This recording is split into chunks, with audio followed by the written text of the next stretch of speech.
अरे सेठ जी, जल्दी से मेरे लिए एक प्लेट कढ़ाई पनीर और तंदूरी रोटी लगवा दीजिए, मुझे बहुत तेज भूख लग रही है। हाँ भाई बैठो, मैं अभी तुम्हारे लिए कढ़ाई पनीर और तंदूरी रोटी लगवाता हूँ। और फिर दीनदयाल चंदू को आवाज लगाते हुए कहता है, चंदू, अरे ओ चंदू, अरे कहाँ मर गया, बंदर की पूंछ, जल्दी इधर आ। जी मालिक, आपने बुलाया, कहिए क्या काम है। अरे कम बखत, तू काम के वक्त कहाँ मर जाता है। मालिक मैं तो बस सब्जियां काट रहा था, आपने बुलाया तो मैं दौड़ा चला आया। हाँ ठीक है, अब जल्दी से एक प्लेट कढ़ाई पनीर और तंदूरी रोटी इस टेबल पर लगा दे। इतना कहकर सेठ दीनदयाल गुस्से में वहाँ से चला जाता है। जैसे ही चंदू उस व्यक्ति के लिए सब्जी लेकर आता है कि तभी उसका पैर फिसल जाता है और सारी सब्जी उस व्यक्ति के ऊपर गिर जाती है। मेरे सारे कपड़े गंदे कर दिए तूने, मैं तुझे छोड़ूंगा नहीं। अरे क्या हुआ भाई, आप ठीक तो है ना? तुम्हारे स्नॉकर ने मेरा शरीर जला दिया और मेरे सारे कपड़े गंदे कर दिए, मैं तो अब घर जाने के लायक तक नहीं रहा। मुझे माफ कर दीजिए भैया जी, मैंने ये जानबूझकर नहीं किया था, मेरा पैर फिसल गया था जिसके कारण सारी सब्जी आपके ऊपर गिर गई। सारा मूड खराब कर दिया, मैं कढ़ाई पनीर खाने आया था, तूने तो मेरा ही कढ़ाई पनीर बना दिया। इतना कहकर वो व्यक्ति आग बबूला होकर वहाँ से चला जाता है। क्या बे नालायक, तुझे मैंने काम करने के लिए रखा या फिर काम बिगाड़ने के लिए है? मुझे माफ कर दीजिए मालिक, अब आइंदा ऐसा कभी नहीं होगा। तूने मेरी एक प्लेट सब्जी बर्बाद की, इस सब्जी की भरपाई मैं तेरी पगार से काट लूंगा। ऐसा मत कीजिए मालिक, मुझे पैसों की सख्त जरूरत है, मेरे पिताजी घर पर बीमार है, मुझे उनके लिए दवाई लेकर भी जाना है। तूने मेरे ग्राहक को खाली हाथ लौटा दिया, जिसके कारण मैं तुझे नौकरी से निकालता हूँ। चला जा तू यहाँ से और यहाँ कभी दिखना भी मत। दीनदयाल चंदू की एक नहीं सुनता और उसे धक्के मारकर वहाँ से निकाल देता है।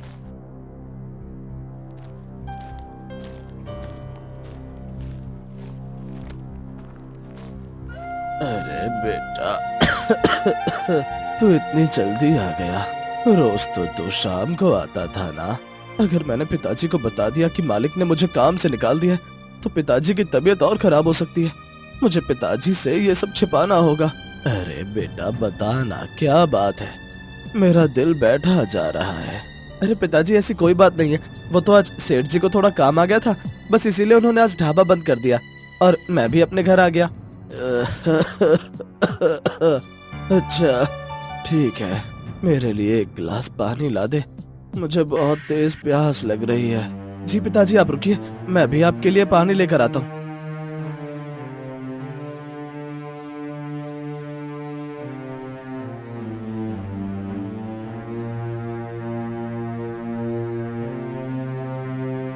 बेटा क्या तू मेरी दवाइयाँ ले आया? लगता है मेरी तबीयत और ज्यादा खराब हो रही है। अब पिताजी को कैसे समझाऊं कि मालिक ने मुझे काम से निकाल दिया और अब तो मेरे पास दवाई तक लाने के पैसे नहीं हैं। लेकिन मुझे कुछ तो करना ही होगा, मुझसे पिताजी की यह हालत अब नहीं देखी जाती।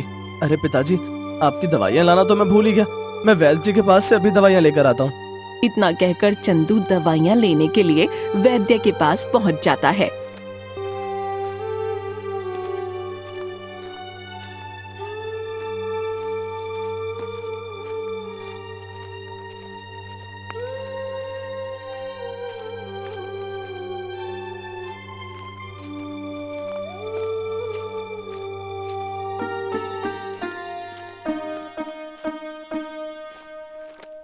वैद्य जी, मेरे पिताजी की तबीयत बहुत खराब है, मैं उनके लिए दवाइयाँ लेने आया हूँ, आप जल्दी से मुझे दवाइयाँ दे दीजिए।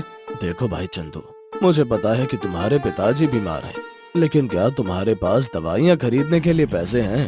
वैद्य जी, पैसे तो मेरे पास नहीं है, आप मुझे दवाइयाँ उधार दे दीजिए, मैं आपसे वादा करता हूँ कि मैं आपके पैसे आपको जल्द ही लौटा दूंगा। ये कोई धर्मशाला नहीं है जो मैं तुम्हें उधार दवाइयाँ दे दूँ, अगर तुम्हारे पास पैसे नहीं है तो निकलो यहाँ से। वैद्य जी ऐसा मत कीजिए, मेरे पिताजी की तबीयत बहुत ज्यादा खराब है, आप मुझे दवाइयाँ दे दीजिए। तुझे एक बार में समझ नहीं आता है क्या? अब निकल यहाँ से वरना बहुत पिटेगा मेरे हाथों से। और फिर चंदू खाली हाथ लौटकर अपने घर आ जाता है। पिताजी मुझे माफ कर दीजिए, मैं आपके लिए दवाइयाँ नहीं ला पाया, उस वैद्य ने मुझे दवाइयाँ नहीं दी। अरे पिताजी, आप कुछ बोल क्यों नहीं रहे? आंखें खोलिए पिताजी, पिताजी। चंदू उसके पिताजी को उठाने की कोशिश करता है, लेकिन वो उठते नहीं। लगता है चंदू ने घर आने में बहुत देर कर दी। पिताजी, आप मुझे छोड़कर नहीं जा सकते, मैं आपके बिना एक पल भी नहीं रह सकता हूँ पिताजी। चंदू के पिता चंदू को छोड़कर अब जा चुके थे। फिर उसने अपने पिता का अंतिम संस्कार किया।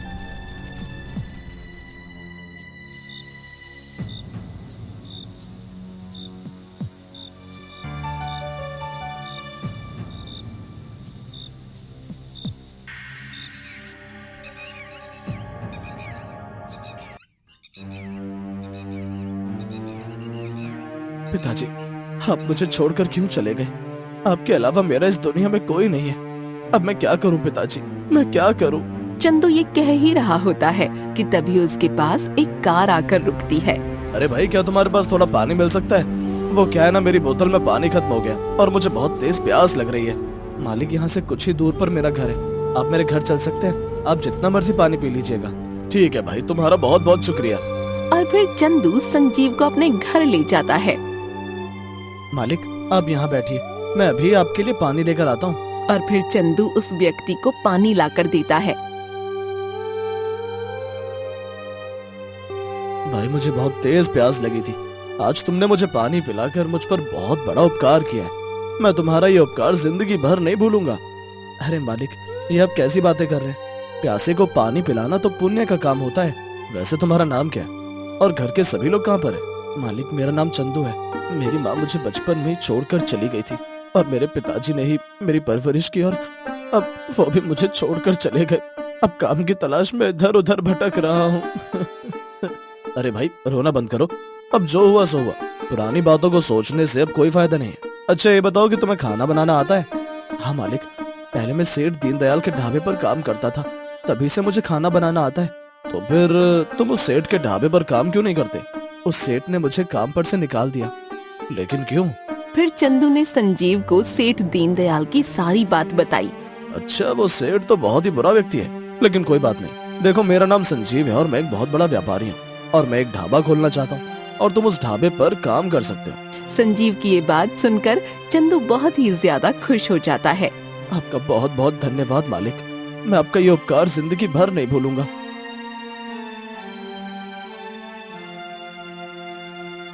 कुछ ही दिनों बाद संजीव का ढाबा तैयार हो जाता है, जो बहुत ही ज्यादा आकर्षक था। ढाबे के चारों तरफ निगरानी के लिए गुप्त कैमरे लगाए गए थे और ये ढाबा सेठ दीनदयाल के ढाबे से कुछ ही दूरी पर स्थित था। चंदू, हमारा ढाबा अब एकदम तैयार है। तुम लोगों के लिए खाना बनाओगे और मैं काउंटर पर बैठूंगा। ठीक है मालिक, आपने जैसा कहा है मैं वैसा ही करूंगा। और फिर चंदू खाना बनाने में व्यस्त हो जाता है।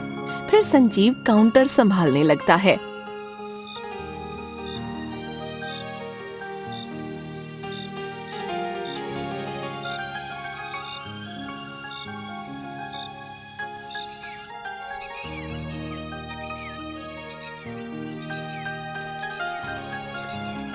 अरे भाई, ये ढाबा क्या बवाल चीज है रे। इसका देखकर तो दिल गार्डन गार्डन हो गया। हाँ भाई, लगता है ये ढाबा कुछ ही दिनों पहले खुला है। ऐसा लगता है ये ढाबा सीधा स्वर्ग से उतर कर आया है। भाई, ढाबा तो एक नंबर है, अब खाने का पता नहीं कि इसके खाने का टेस्ट कैसा होगा। अरे भाई, ये तो हमें खाना खाने के बाद ही पता चलेगा ना। तो चलो इस ढाबे में खाना खा कर आते हैं। और फिर वो दोनों हंसी ठिठोली करते हुए उस ढाबे के अंदर खाना खाने के लिए चले जाते हैं।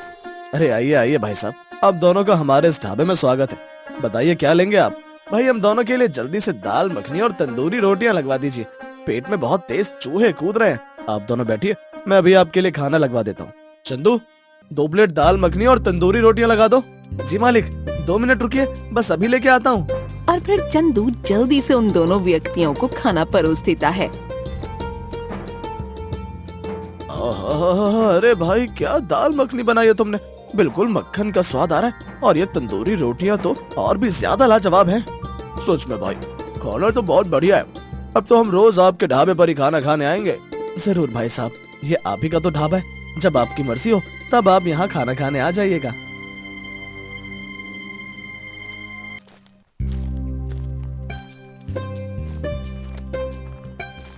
सुबह से शाम तक उनके ढाबे पर लोगों का आना जाना लगा रहता है, जिसके कारण उनकी पहले दिन ही अच्छी कमाई होती है। मालिक, आज तो हमारी अच्छी कमाई हुई है। हाँ चंदू, ये सब तुम्हारे कारण ही संभव हो सका है। सब लोग तुम्हारे खाने की बहुत तारीफ करते हैं, जिसके कारण हमारा ढाबा बहुत अच्छा चल रहा है। ऐसे ही कुछ दिन बीत जाते हैं। फिर एक दिन सेठ दीनदयाल को संजीव के ढाबे की भनक लगती है और वो अपने आप से कहता है,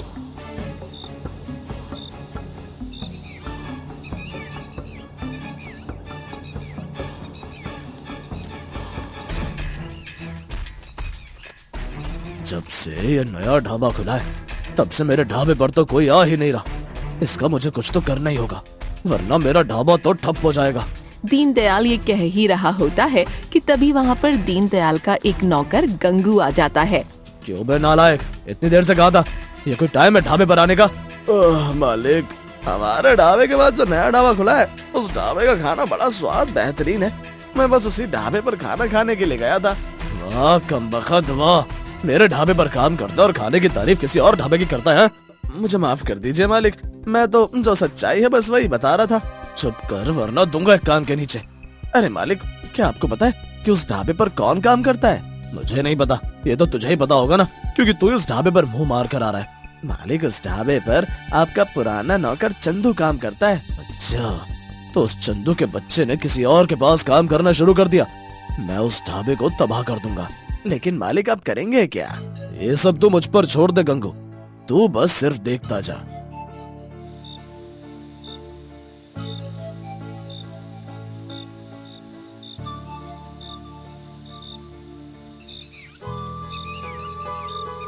अरे चंदू, मैं कुछ काम से आज बाहर जा रहा हूँ, तुझे आज अकेले ढाबे को संभालना होगा।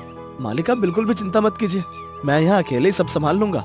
चंदू और संजीव की बातें गंगू पीछे से छिपकर सुन लेता है और जाकर सेठ दीनदयाल को बताता है। मालिक, आज उस ढाबे का मालिक किसी काम से बाहर गया और उस ढाबे पर चंदू अकेला है। अरे ये तो तूने बहुत ही अच्छी खबर सुनाई गंगू, अब तू देख मैं क्या करता हूँ। और फिर दीनदयाल गंगू के कान में कुछ फुसफुसाने लगता है। ठीक है मालिक, मैं सब समझ गया। और चंदू भाई कैसे हो? कैसा चल रहा है आपका ढाबा?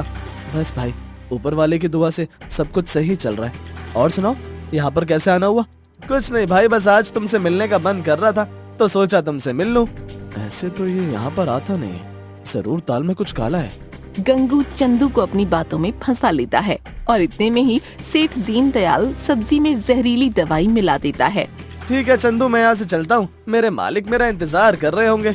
हाँ भाई जल्दी जा, वरना वो अकड़ू इंसान तुझे भी मेरी तरह ढाबे से निकाल देगा। और फिर गंगू भी वहाँ से 9-2-11 हो जाता है। अब आएगा ना मजा, जब ढाबे के सभी लोग उस जहरीली सब्जी को खाकर बेहोश हो जाएंगे और सारा इल्जाम चंदू पर आ जाएगा। फिर पुलिस उस चंदू को जेल में डाल देगी। कुछ देर बाद चंदू के ढाबे पर एक व्यक्ति खाना खाने के लिए आता है। अरे ओ भाई, जल्दी से मेरे लिए खाना लगा दो, मुझे बहुत तेज भूख लग रही है। जी भाई साहब, आप बैठिए, मैं अभी आपके लिए हमारे ढाबे की प्रसिद्ध दाल मखनी लेकर आता हूँ।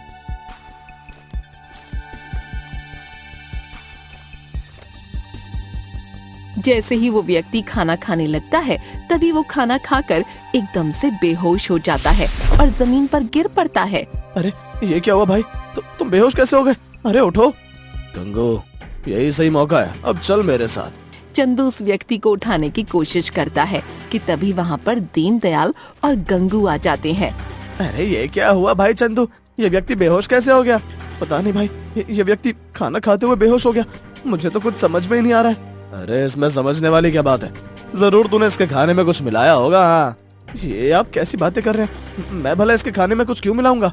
अगर ऐसी बात है तो अभी हो जाएगा दूध का दूध और पानी का पानी।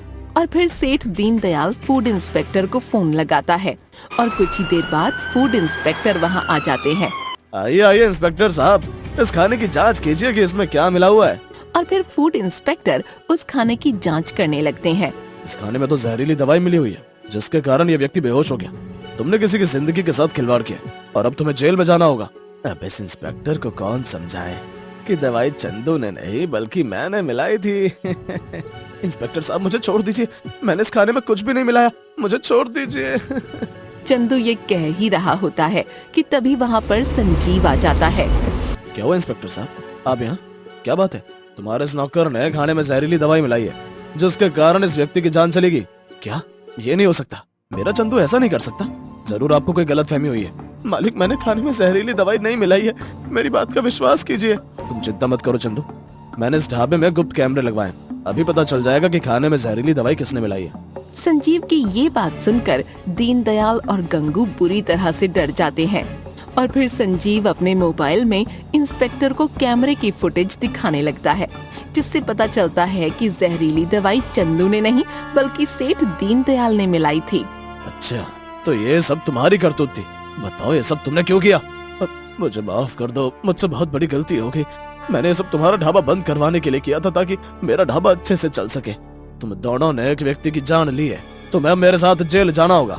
फिर वो इंस्पेक्टर दीनदयाल और गंगू को पकड़कर ले जाते हैं और चंदू को छोड़ देते हैं और उनका ढाबा दिन दुगनी रात चौगुनी तरक्की करने लगता है।